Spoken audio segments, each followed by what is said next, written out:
nominee for this award. Wow, truly honoured, delighted to receive it. And the team that played in the 81 season was special, and I'll get into that in a little bit further. But I would like to acknowledge the owner of the team, Bob Benson, who truly, took a great risk and put a lot of money on the line and made it happen. Tony, how's it going, mate? Good lad. Eddie Young, who was the force behind Bob, he was leading Bob by the nose. Bob really didn't know it, but Ed did. Our staff, the front office staff, people like Gina and Mike Schmidt, were tremendous and helped put everything together. Stevie Horn, our trainer, at 19 years of age, our confidant. We fired 2 trainers to get to Stevie, and we loved him. And he was an integral part of our team, and to this day we're still great mates and great friends and live close to each other. The training complex in Springsville was fantastic. They took us to heart. The first day we showed up, the liaison was a girl by the name of Judy Atkins. First question to Judy: get a coffee on, girl, will you? What? Yeah, get a coffee on, come on, coffee on tomorrow morning. So next morning, next thing, guess what? Coffee's on. So it was fantastic. Our coach, before I get to the coach, the medical team was led by a lad by the name of 0osuQKbYqV4, the fight doctor, who's not here tonight, God bless him. He kept us together. He was absolutely fantastic and a great time, and a really, really great man. The coach. The one thing that we had was a coach, and we had the coolest coach in the country. He had flair, he had style as a player, he was outrageous, he was blonde, he was a good-looking lad, he was outspoken, he was the ultimate professional. Not really. I mean, he showed up for an away trip with a toothbrush in his pocket. That was it. That was all the kit he brought. So what he did as a player, he didn't actually bring to us as a coach. I think the thing for me, and I think the thing for all of the lads, is that when Rodney took the job in Charlotte, the one thing that we all had in common is that we wanted to come and play for Rodney. I had a taste of Rodney in New York before I came to Charlotte. I had no idea where Charlotte was, by the way. But Rodney came and gave us a shout, and I'd had a taste of his coaching, and it was amazing. It was unique, it was challenging, it was daring, it was everything you'd want as a player. We loved to actually go train every morning. We looked forward to it. There was nothing wasted.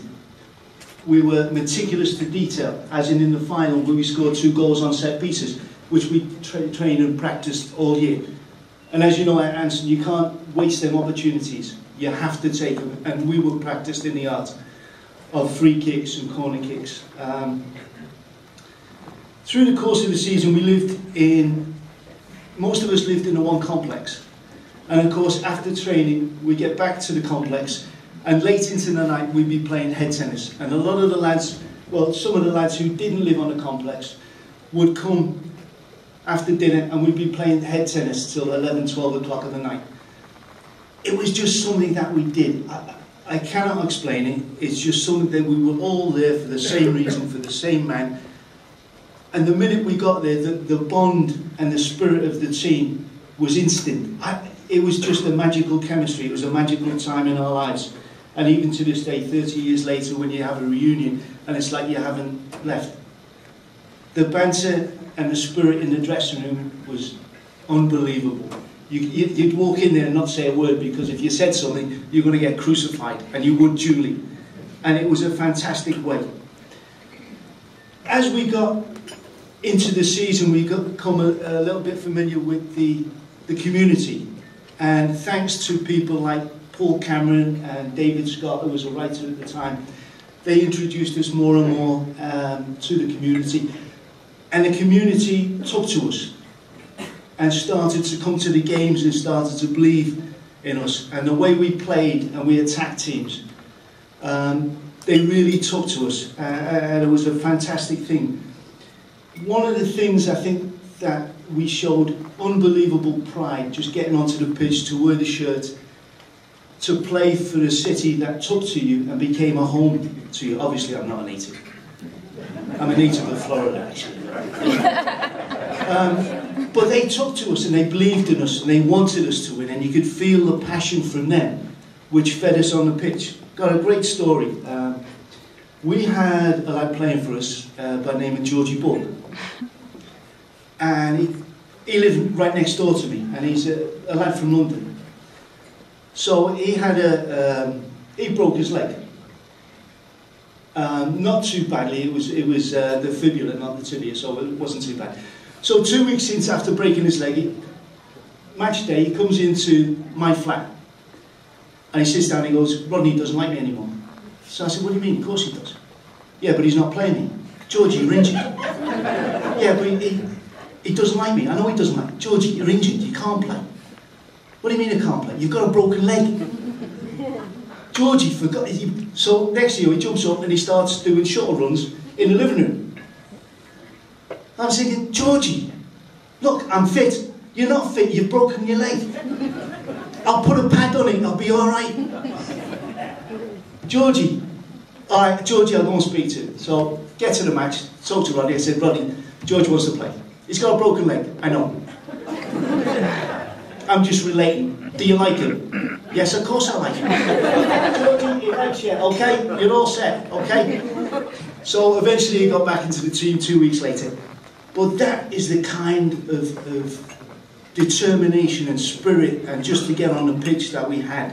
We took great pride into who we were and our identity. I'd just like to say a couple of other things, actually. I'd like to personally congratulate, well, no, on behalf of the lads, because we were a team, to Billy and Tony. God bless you. Love you, fantastic. Really, really chuffed for you. Well pleased for you, fantastic. You deserve it. You were fantastic on our team and we loved you for it. I would like to do this, see, so I don't forget anybody.